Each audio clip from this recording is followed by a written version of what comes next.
Aries, hi! Welcome to Mystic Queen PH at ito ang inyong energy update for March 16 to 31, 2024.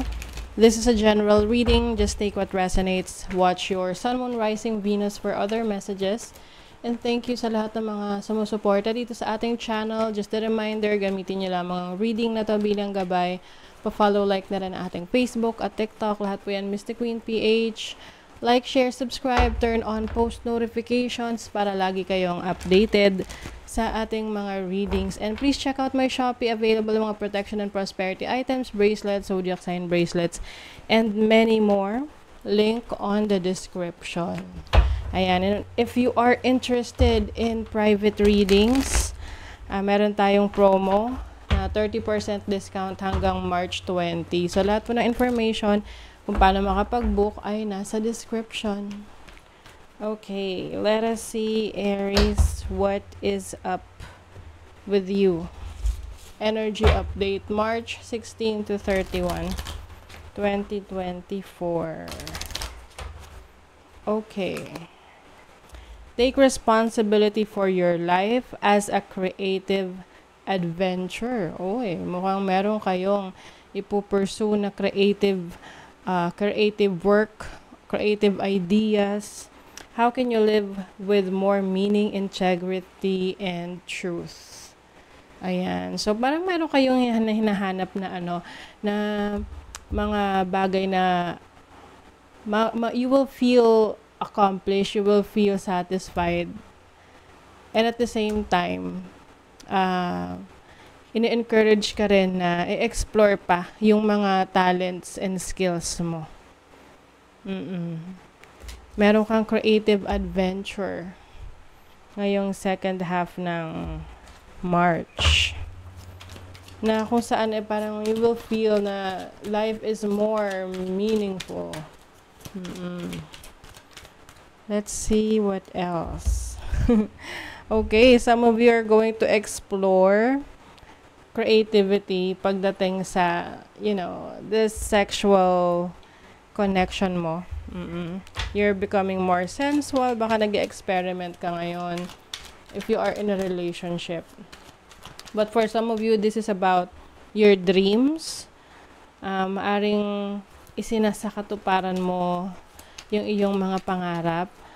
Especially if you are very creative person pero hindi mo lang nabibigyan ng time dahil sa mga iba mong responsibilities. So, ngayong second half ng March, you may have that opportunity. You're going to take a risk, gambling. You're going to take a chance.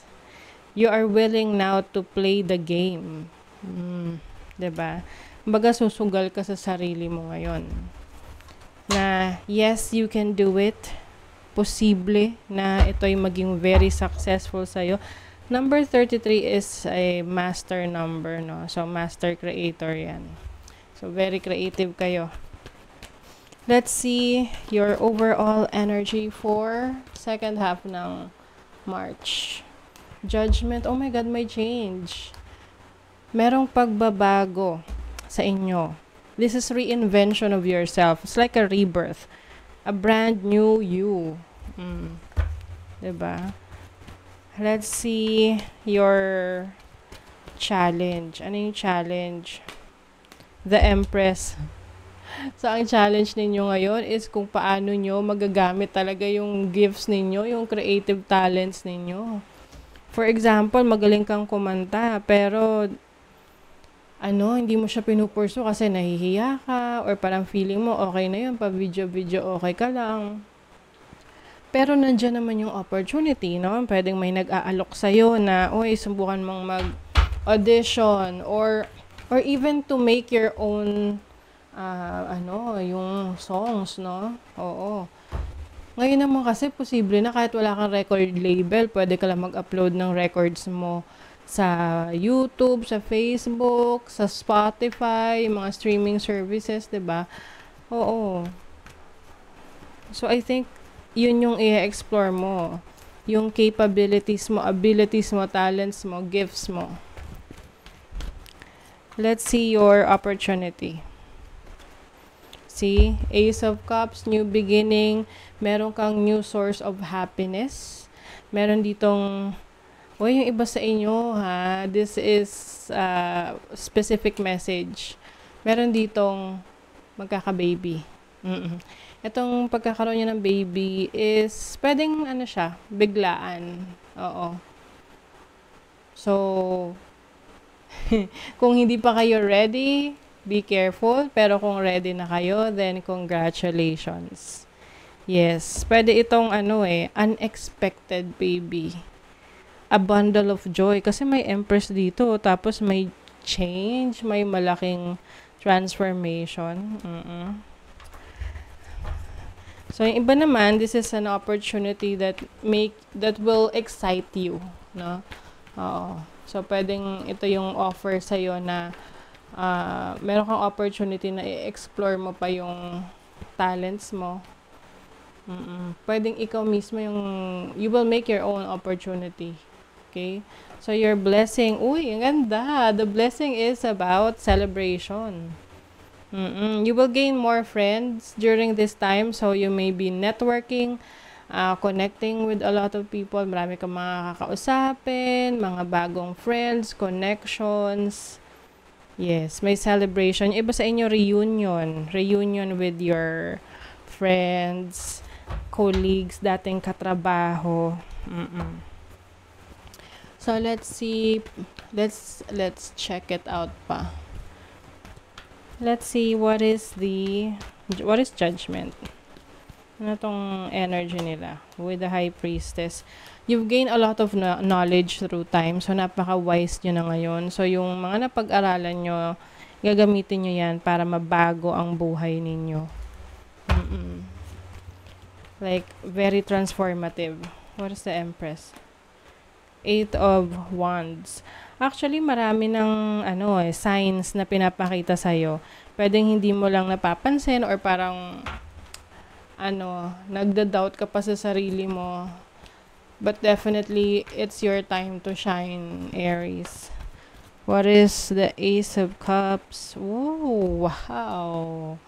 10 of Pentacles, a lot of money, a lot of opportunities to create money, especially from home. Yung tipong kahit wala kang ginagawa, kumikita ka, ganyan. Pwedeng acquisition ng mga properties, pwedeng may mga mabibili kang mga ari-arian.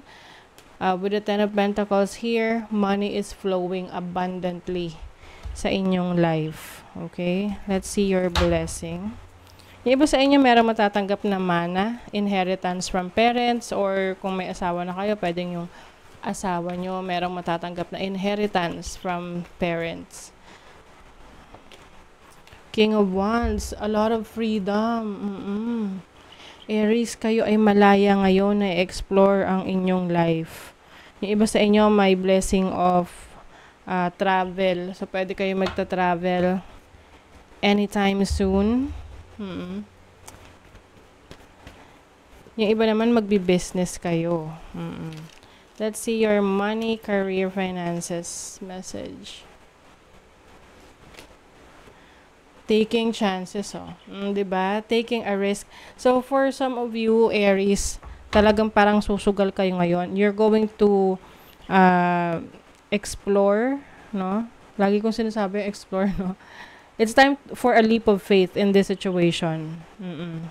You're going to be more courageous in your finances.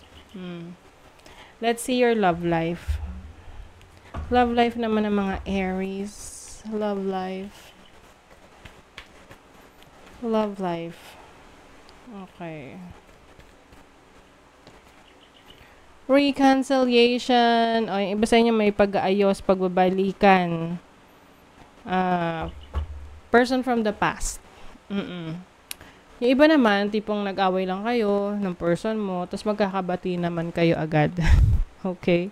So, let's see if you are single. O, yung mga single dyan, let's see. Expectation. Okay, so for some of you, mga single na Aries, ngayon, gusto nyong maging klaro, malinaw sa inyo yung mga gusto nyo sa isang relationship. You are setting expectations. Kasi sabi rito, knowing what you want will lead you to the right person. So, dapat alam nyo muna kung ano yung gusto nyo sa relationship. Para syempre, yun yung ma-manifest nyo. Yun yung mahanap nyo. Kasi minsan, kahit ano na lang, edi, most of the time, napupunta ka sa maling tao. 'Di ba? But, you have to know what you want in a relationship para ma-attract mo yun. Okay? So, that is your reading, Aries. Thank you so much. Bye!